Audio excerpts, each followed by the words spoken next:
Moins 10 000 exploitations chaque année, un suicide tous les 2 jours en moyenne en France, un mode de production climaticide et dangereux pour l'environnement.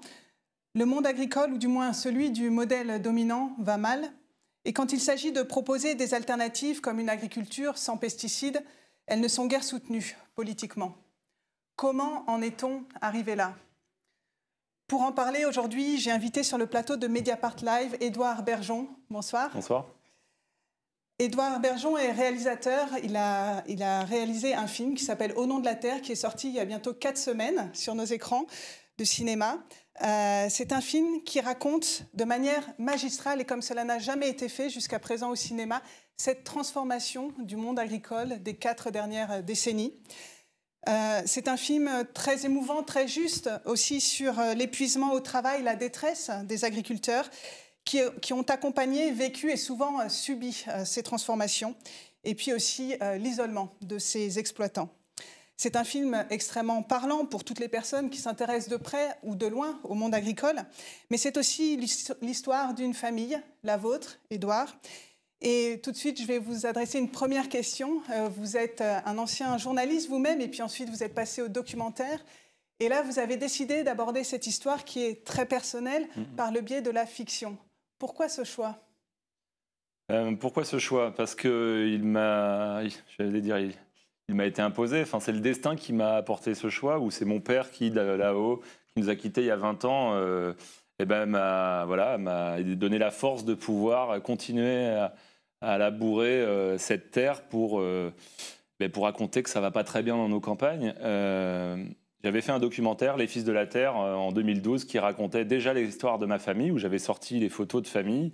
Mais je racontais surtout l'histoire d'un producteur de lait du Lot, Sébastien, qui était endetté, qui était isolé, qui était en procédure de sauvegarde et qui avait 1 an pour essayer de voir si l'exploitation était viable ou pas. Et avec ses collègues de la vallée du Lot, suite à la grève du lait, où on avait vu ces gerbes de lait déversées en 2009 avec la création de l'appli, la producteur de lait indépendant, ils avaient créé une petite coopérative de 30 producteurs pour vendre leur lait en direct, pour squeezer les intermédiaires, pour au moins se garantir eux-mêmes un prix qui pouvait les faire vivre. Ce documentaire, il est devenu un DVD, il y a eu quelques projections débats ici et là dans la campagne, et puis ce DVD un jour est tombé sur le bureau d'un producteur de cinéma qui est lui-même fils et frère d'agriculteur, Christophe Rossignon. Il avait produit Une hirondelle a fait le printemps à l'époque, mais des films aussi très engagés comme La haine, comme La loi du marché et bien d'autres. Et voilà, nos racines communes ont fait qu'il a voulu me rencontrer parce qu'il a été bouleversé, touché par l'histoire que je racontais dans ce documentaire. Et on s'est vus, on a autour d'une belle assiette dans un bon restaurant, parce qu'on a ça qui nous relie. Puis on a raconté nos histoires respectives d'agriculteurs, et puis à la fin du déjeuner est née l'envie commune de réaliser un film de fiction, un premier pour moi.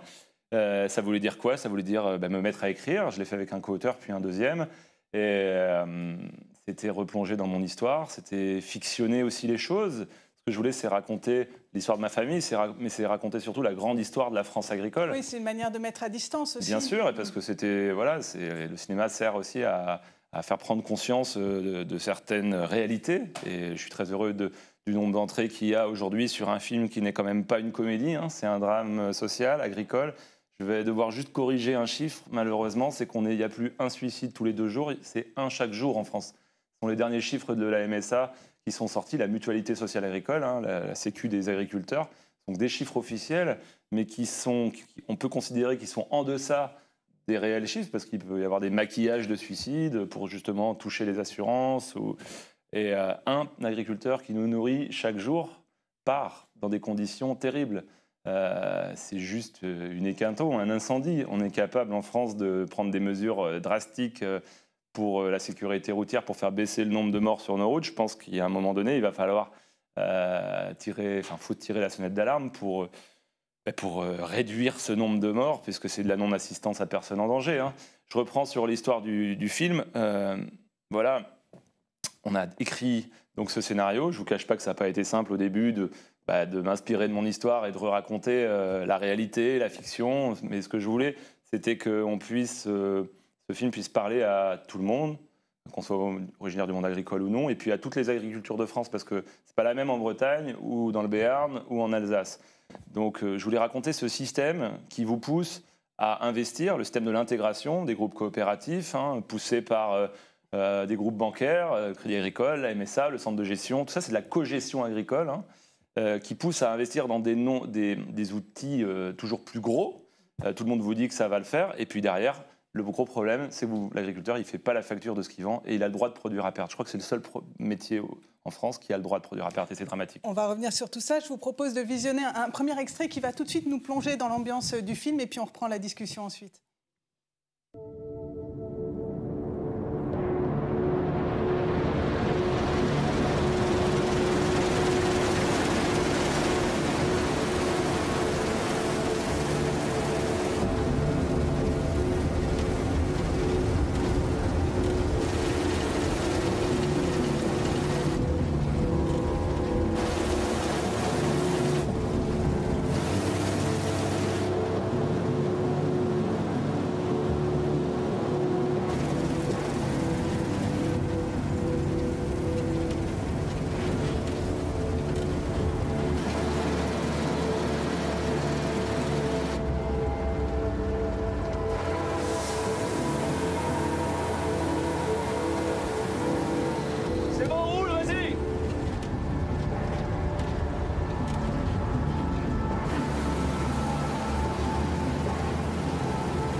Donc on le voit, là, on était sur un moment de la récolte du blé avec ces gros engins, les Massey Ferguson. Alors, Édouard Bergeon, est-ce que vous pouvez nous resituer ce moment dans l'histoire de la ferme familiale? On est déjà à un moment où la ferme s'est agrandie, c'est davantage mécanisé. À quel moment on se situe dans l'histoire de la ferme? Déjà, je vais resituer sur l'histoire contemporaine. Aujourd'hui, c'est une très petite moissonneuse qu'on vient de voir là. Celles d'aujourd'hui, elles sont 2 ou 3 fois plus grosses. Il faut faire attention à l'image. Là, on est dans la ferme que je raconte et le film que je raconte, c'est une exploitation moyenne, en fait. Donc la mécanisation, elle est apparue à la fin des années 50, comme la chimie. Quand on dit qu'il faut revenir à l'agriculture de nos grands-pères, moi, si je reviens à l'agriculture de mon grand-père, c'est le tout mécanisation et le tout chimie. Donc à fond dans le modèle productiviste. Pourquoi? Les lois de modernisation de l'agriculture, 60-62, Pisani, il faut produire à fond dans l'agriculture. Et derrière, on déroule une industrie agroalimentaire qui emploie beaucoup de monde. Mais voilà, on est autosuffisant en production, en alimentation. Voilà. Et là, on est déjà au milieu des années 90 à peu près. Oui, mais là, je voulais juste refaire un petit trait de contextualisation, parce que là, on est à l'époque de mon grand-père, les années 60-70, les 30 Glorieuses, on gagne de l'argent. On travaille beaucoup. Les gars, ils sont sortis de la guerre, mais derrière, ils travaillent beaucoup et ils gagnent de l'argent. Ils construisent des outils, ils capitalisent, ils achètent des terres, ils font grandir leur ferme, ils font construire un pavillon, comme mon grand-père. Et derrière, ils transmettent à un fils. Mon père, la génération qui s'installe dans les années 80-90, il se passe quoi en 92? La réforme de la PAC, on va dire, on baisse les prix pour s'aligner sur la mondialisation et puis on vous donne des aides compensatoires. Puis en plus, vous allez arrêter de cultiver certaines terres et on va faire de la jachère. Imaginez la perte d'identité là, des agriculteurs. Mon père, il le vit hyper mal, ça. Le consommateur, il ne veut plus mettre d'argent pour manger. Aujourd'hui, juste pour... c'est 11 à 12% du panier, la part de l'alimentation. C'est quand même dingue, on n'a aucun problème pour acheter ça, qui coûte un peu plus cher, mais pour notre santé, voilà. On est dans la période de la récolte, là. La récolte, c'est quand même normalement une période heureuse. On est dans le film, on est dans les années 96-97. Vous imaginez qu'on est dans une exploitation de polyculture-élevage, donc on fait du blé, du colza, du maïs, mais ce blé, on le vend à la coopérative. Vous ne fixez pas le prix, c'est la bourse de Chicago qui le fait. Mais vous avez des poulets industriels auxquels vous n'avez pas le droit de donner votre blé, puisque le contrat avec la coopérative avec qui vous avez fait cette intégration, l'intégration c'est on vous apporte des animaux, des poulets, des veaux, des porcs, on vous apporte les animaux, l'aliment, et à la fin, on vous les reprend, puis s'il reste de l'argent, on vous en donne. Et on vous impose le prix de vente aussi. Ah ouais, on vous donne de l'argent s'il en reste. Hein. Ouais. Par contre, l'investissement, c'est en votre nom propre. La météo et les caprices de la météo, des crises sanitaires, une maladie dans le troupeau, c'est vous. Vous voyez, la variable d'ajustement dans ce système-là, quelle est-elle? Ben, l'homme, l'agriculteur et la femme, hein, parce que c'est, je montre dans ce film, les décisions sont communes et il y a eu un chef d'exploitation, une chef d'exploitation. Et c'est aussi, ce film est un hommage aux femmes et aux filles de la terre, parce que je rends hommage à ma mère qui est la poutre de la famille, qui travaille à l'extérieur pour remplir le frigo, qui s'occupe des enfants, et de la compta à la ferme, et puis d'un mari qui dévisse quand il va pas bien. Donc, si vous voulez, on voit que ce moment heureux de récolte, normalement, il ne l'est pas. Il y a une tension là sur les images dans le visage de Guillaume Canet. C'est l'interprétation que je lui demande parce que c'est des temps de travail qui sont très très longs. Et puis, on travaille, mais on ne sait pas si on va gagner de l'argent. Et puis, il y a beaucoup d'investissements parce que là, à ce moment-là, il vient d'investir dans une cathédrale, hein, c'est-à-dire un long, gros bâtiment à poulets pour ses poulets industriels.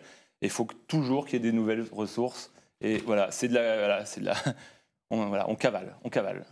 Eh bien justement, on va passer sur le deuxième extrait que je voulais visionner avec vous sur justement les poulets. Et on va voir, c'est assez impressionnant.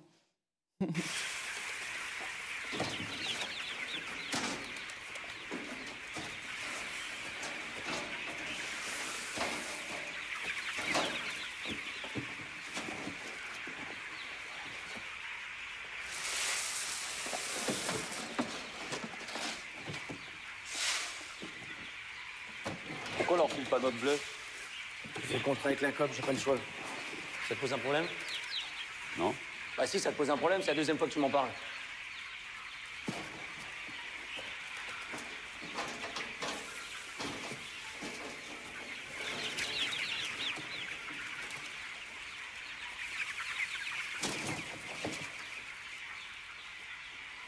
Pareil que t'es dans la merde, Qui t'a dit ça? tout le monde le sait. Ah mais j'ai pas besoin d'aide. L'intelligence, ça refuse pas un coup de main.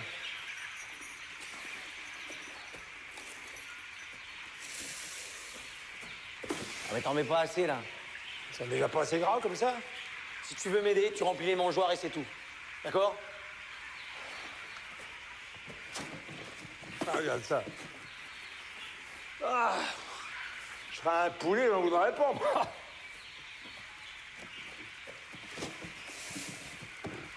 Ah, si les gens voyaient ça. Les gens, ils veulent plus rien payer. Ils en ont pour leur argent. Il y en a combien au mètre carré? T'es venu pour une inspection? Non, c'est la norme. La norme. Ouais, maintenant, c'est de produire de la merde. M'a grandi. M'a grandi. Mais si tu m'avais écouté, au lieu d'aller foutre la main dans le système, maintenant, ils te tiennent. Ils te tiennent. Qu'est-ce que tu veux maintenant? Hein? Qu'est-ce que tu cherches? Tiens, regarde-moi sa tête à celui-là. Regarde-le. T'en es fier? T'en es fier? Bah, comment tu pourras en être fier? Moi, de mes moutons, j'en étais fier. Tes moutons, tu veux qu'on en parle de tes moutons piqués aux antibiotiques? Et tes veaux gonflés aux hormones? C'est avec ça que tu t'es payé tes terres et ta baraque? Tu étais jusqu'au cou dans le système. Et maintenant, viens pas me donner des leçons. Je l'ai fait parce que j'avais décidé de le faire. Moi, au moins, j'étais libre. Mais qu'est-ce que tu veux en fait? Hein, qu'est-ce que tu cherches? Arrête, Pierre. Qu'est-ce que tu cherches? Arrête. Viens pas faire chier chez moi! Dégage! Eh oh, oh! Barre-toi! Dis donc, je pourrais encore t'en coller une. Dégage! Dégage d'ici! Dégage de chez moi! C'est ça, qui se démerde. Je t'ai jamais rien demandé! Je t'ai rien demandé, tu m'entends? Et tu m'as jamais rien donné!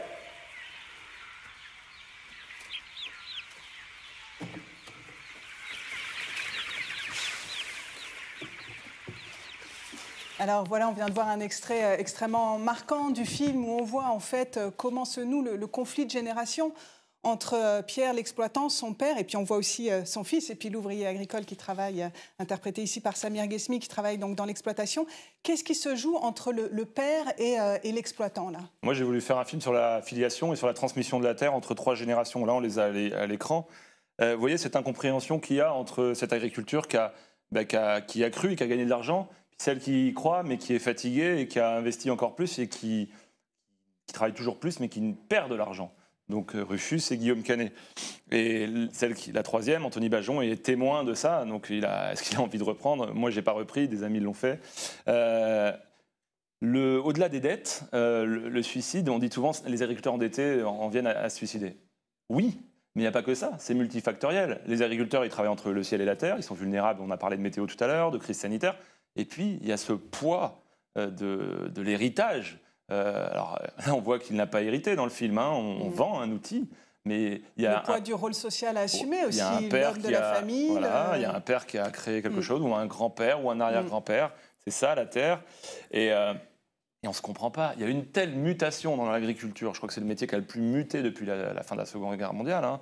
On est passé dans les années 60 à 2,5 millions d'exploitations, à aujourd'hui 450 000. C'est quand même dingue. Ils ne peuvent pas se comprendre. Et puis, on ne se dit pas trop les choses, parce que les valeurs de la terre sont rigoureuses. Hein, donc, je ne parle pas en plus c'est peut-être une des questions qui viennent, mais du jugement en plus de l'opinion publique. Vous voyez un peu entre quel étau se retrouve Pierre Jargeau et mon père à ce moment-là, quoi. Ce qui est intéressant aussi et qu'on voit bien dans cette scène et à d'autres moments du film, c'est comment effectivement la famille se retrouve complètement endettée. Et comment, en fait, ils sont tenus à la fois par la coopérative, les fournisseurs, etc. En fait, qui est responsable de ce système au final ? Le système dans lequel on est toujours aujourd'hui, ce système productiviste que beaucoup dénoncent aujourd'hui, et où, en fait, il y a la FNSEA, les coopératives, le ministère de l'Agriculture, il y a tout un tas d'institutions comme ça qui interagissent. La PAC, évidemment. Qui finalement tient ce système dans lequel les exploitants, après, encore une fois, n'ont pas beaucoup de marge, visiblement. C'est juste qu'on peut faire ce qu'on veut, mais on produit beaucoup plus cher que tous nos voisins. Que les Allemands qui emploient des travailleurs détachés polonais, que les Espagnols qui emploient des Colombiens, et que le poulet brésilien. Imaginez que la moitié du poulet qu'on mange en France, c'est du poulet brésilien. Et qu'il y a des producteurs de poulet en France, au Mans ou en Mayenne, qui ont du poulet sur les bras parce qu'ils n'arrivent pas à le vendre. C'est juste Donc qui a le pouvoir ? C'est celui qui vote avec sa carte bleue, hein, en vrai. C'est le consommateur qui a le pouvoir de faire changer les choses en regardant les étiquettes. Alors déjà, il faudrait que ça soit mieux étiqueté. A priori, le ministre actuel a dit qu'il se battait pour mieux étiqueter les produits. Après, on attend de voir. Hein. Déjà, achetons français et achetons court, voilà, pour moins impacter la nature par son coût carbone et puis pour donner au moins un minimum garanti aux agriculteurs. Vous imaginez que pour sauver les producteurs de lait, si nous, tous Français, on met 4 € par an dans le lait, on les sauve tous. 4 € par an. Voilà. Donc je pense que pour 20 balles, en gros, on les fait vivre. Mais voilà, je pense que nous, on est tous responsables et en tout cas, on a tous le pouvoir de changer à notre petit niveau les choses. C'est pas de l'utopie, ça. C'est vraiment réel. Le patron d'Intermarché, là, a annoncé il y a quelques semaines qu'ils enlevaient 149 additifs de leurs produits marques qu'ils fabriquent eux, additifs chimiques, parce que les consommateurs, justement, je ressors mon téléphone, ils font Yuka, là, ils voient ce qui fait le moins mal, en fait. Mais malgré ça, eux, ils sont obligés de bouger. Donc c'est tout petit, hein, mais si on enclenche ce genre de choses, on est capable en fait, il faut redonner un minimum de revenus aux agriculteurs et puis leur redonner une fierté en retournant les voir, en allant dans des magasins fermiers. Il faut raccourcir le circuit, vraiment. Alors, il y a un autre sujet qui apparaît aussi en filigrane dans votre film, c'est l'usage des pesticides. On voit qu'à une certaine époque, en tout cas, l'usage des pesticides ne semble pas faire débat. On les utilise sans se poser de questions et surtout sans protection. On voit des scènes où les produits sont utilisés sans gants, sans combinaison, sans rien. Où on en est aujourd'hui par rapport à ça? Et est-ce que du coup, ça soulève aussi des questions lorsque vous présentez ce film, lorsque vous en discutez avec les agriculteurs? Est-ce que ce sujet des pesticides revient du coup dans les discussions? Il y a une scène où justement on remplit la cuve du pulvérisateur sans protection, où on voit qu'il y a des émanations qui se prennent dans la figure. Moi je l'ai fait, hein, j'ai rempli sans gants, on mettait le bras dedans, on passait dessous. Ça ne pouvait pas être dangereux puisque c'est des produits phytosanitaires, phytopharmaceutiques, donc des médicaments des plantes. Donc ça ne peut pas être dangereux. Ça, c'est toute la com du lobby chimiste. C'était il y a 20 ans. Aujourd'hui, ça n'a pas changé puisqu'en France, on est les champions d'Europe de l'épandage de pesticides avec environ 70 000 tonnes par an. Après, le bon sens paysan, les agriculteurs, ils ne l'ont pas perdu. On les taxe d'être des pollueurs, mais les premiers intoxiqués, déjà, ce sont eux. Il n'y a jamais eu autant de cancers, de lymphome non-hodgkinien, de Parkinson, que chez les agriculteurs eux-mêmes. Des conversions... Et ça, c'est d'ailleurs démontré par des rapports scientifiques, notamment de l'INSERM, etc. C'est ça. Donc après, là, à faire reconnaître en maladie professionnelle les intoxications, comme c'est arrivé à mon ami Paul François, qui vient de gagner son procès contre Monsanto, mais que c'est toujours pas réglé parce qu'ils partent en cassation, parce qu'ils ont du temps et de l'argent. Paul, hier, il était au fond de son lit, moitié en coma, parce que parce que régulièrement, il a des céphalées qui sont incroyables. Mais voilà, pour faire reconnaître ce genre de maladie, c'est compliqué. Moi, je ne suis pas là pour opposer les agricultures. On a appris les agriculteurs à faire comme ça, dans un modèle, en dépendant de la chimie. Alors oui, il y a eu des avancées, sauf qu'aujourd'hui, c'est des pesticides. Hein. Icide, ça veut dire tuer. Hein. Herbicide, fongicide, insecticide, c'est pour tuer. Donc si ça tue tout le reste, nous, quand on les ingère, ça peut nous tuer aussi. Après, il y a quand même une sécurité. Il faut aussi remettre dans le contexte que l'agriculture française est la plus durable et vertueuse quand même du monde. Il ne faut pas l'oublier, ça. Et nos agriculteurs, ils ont encore une fois ce bon sens paysan. Beaucoup aimeraient sortir de cette chimie ou en mettre beaucoup moins. Beaucoup le font en faisant une agriculture de conservation, c'est-à-dire en mettant des couverts végétaux sur les sols pour se passer de fongicides, d'insecticides. Mais on a besoin de glyphosate dans cette technique-là, une fois par an. Oui, mais on ne peut pas sortir comme ça. Et nous, on le fait en interculture, c'est-à-dire entre les cultures. On importe du soja d'Amérique du Sud. Oui, qui est mûri au glyphosate. C'est-à-dire qu'on l'arrose du glyphosate pour le faire mûrir. Et c'est du soja OGM. Donc à un moment donné, très bien, arrêtons le glyphosate chez nous. Mais alors, harmonisation des cultures européennes, on arrête pareil en Europe, et après on arrête d'importer tout ça. C'est possible? Non. Donc voilà, il y a du chemin à faire. Il y a beaucoup de chemin à faire. En attendant, le ministère de l'Agriculture nous parle d'une distance de seulement 5 à 10 mètres. Alors, bon, c'est un débat technique. Franchement... 5 mètres, 10 mètres, 150 mètres, au final, ça se retrouve dans la nappe. Mais il y a des maires qui prennent des arrêtés pour arrêter le glyphosate. On ne peut pas le faire auprès des agriculteurs. C'est impossible. On oppose. En plus, pour le coup, là, médiatiquement, c'est nul. À un moment donné, la mairie, ils ont arrêté le glyphosate. Mais oui, mais ils ne peuvent pas, les agriculteurs, comme ça. C'est juste pas possible, en fait. Ça nécessite des mesures d'accompagnement. Ça fait 60 ans qu'on produit avec de la chimie de telle manière et qu'on leur a appris comme ça. Revoyons l'enseignement agricole, déjà. Parce que les enseignements, ils ont guère évolué par rapport à il y a 20 ans, 30 ans. Il faut faire de l'agronomie, parce que produire bio, c'est possible, mais il faut être un agronome, il faut l'apprendre. Les techniques de permaculture, d'agroforesterie, il faut l'apprendre. Donc ça va prendre du temps. Mais moi, j'ai confiance en les nouvelles générations, mais il faut déjà que ça bouge au niveau de l'enseignement. Alors, on va regarder un dernier extrait, et puis on va conclure ensuite cette discussion autour de votre film « Au nom de la Terre ». 8-4. Vous avez combien d'habitude? 12-8 plutôt. Non, monsieur Georges, il va falloir vous reposer. En plus, avec la chaleur, vous reposer. Bon, quand c'est qu'il revient, le docteur Rousseau? Après le 20, mais il vous dira exactement la même chose. Ah non, il me dira pas la même chose. C'est très bien qu'un paysan ne peut pas arrêter comme ça. Et si vous retrouvez à l'hôpital, vous faites comment? Mais je veux pas aller à l'hôpital. Donnez-moi des remontants, je sais pas, moi. Écoutez, monsieur Georges, c'est pour votre bien que je dis ça. Vous voyez bien que ça va pas. Vous avez du travail, je comprends bien, mais vous tenez même pas sur vos jambes. Vous savez, moi, je suis là pour vous aider, uniquement. Je veux pas vous empêcher de travailler. Écoute, là. S'il te plaît. Quoi, c'est lui qui va venir s'occuper de la ferme, peut-être?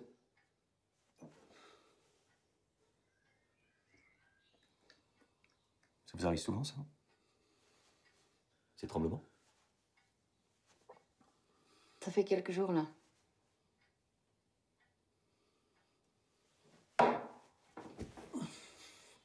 Tu vas où? Vous me faites chier. Ouais. Je suis pas malade, d'accord? Donc vous avez qu'à me donner des vitamines, on n'en parle plus.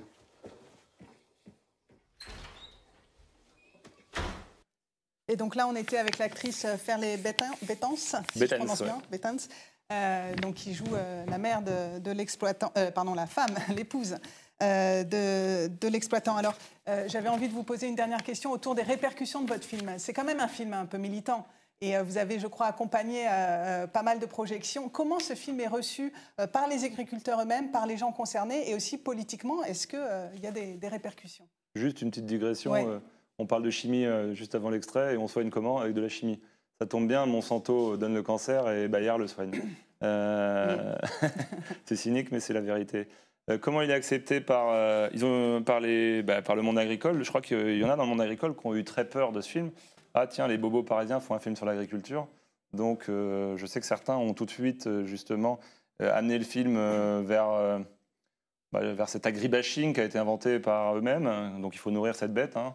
Et puis par les médias qui se font friands de parler de ce nouveau terme qui pour moi ne veut rien dire. On a montré le film au président Macron et à son épouse un mois avant la sortie. Parce qu'il avait envie de voir ce film dont il avait entendu parler. On a eu une belle réunion de travail j'ai amené avec moi des agriculteurs qui étaient de plusieurs régions de France. On a regardé le film et ensuite on a travaillé 2 bonnes heures et eu des engagements de prix, notamment auprès de Solidarité Paysans, qui est l'association qui fait de la veille et de l'accompagnement des agriculteurs en difficulté, qui est en gros le seul interlocuteur qui fait ce beau boulot. Il y a la MSA, la Mutualité Sociale Agricole, qui est la mutuelle des agriculteurs, qui fait un travail d'écoute, bien sûr, mais en même temps, cette MSA, c'est le premier créancier qui collecte les cotisations et les impôts. Donc c'est compliqué d'aller voir son premier créancier quand on ne va pas bien. Donc, belle séance de travail. Le président, en tout cas, connaissait le dossier agricole. On a été quand même assez bluffés. On l'a montré à l'Assemblée nationale aux députés. Ça, ça suit là. Je suis tout ça. Le Sénat a envie de le voir. Côté syndical, il y a eu des retours ou... Mais le film n'attaque personne, ni la FNSEA, ni la Conf, ni... Donc, je crois que certains ont eu très peur du film, mais sauf qu'à un moment donné, le film fait son effet parce que dans ces syndicats, ce sont des agriculteurs et ce film raconte la vie de l'agriculture française. Donc, il n'est pas attaquable sur qui est coupable ou qui n'est pas coupable. Il raconte un modèle duquel il faut qu'on sorte et on a le pouvoir en tout cas, le faire évoluer et bien évoluer parce que de toute façon, si on ne le fait pas évoluer, je pense qu'on va perdre l'autosuffisance en alimentation. Et ça, c'est quand même très dangereux de dépendre des pays étrangers, financièrement et puis sanitairement. Cette assiette qu'on a devant nous, qui nous remplissent les agriculteurs, c'est notre santé. Et quelle santé on a envie d'avoir demain pour nous et puis pour nos enfants. Merci, Édouard. Merci, Édouard Bergeon. On reviendra d'ailleurs sur toutes ces thématiques dans Mediapart. Ce sont des thématiques qu'on développe de plus en plus et sur lesquelles on se questionne et on essaye de débattre aussi.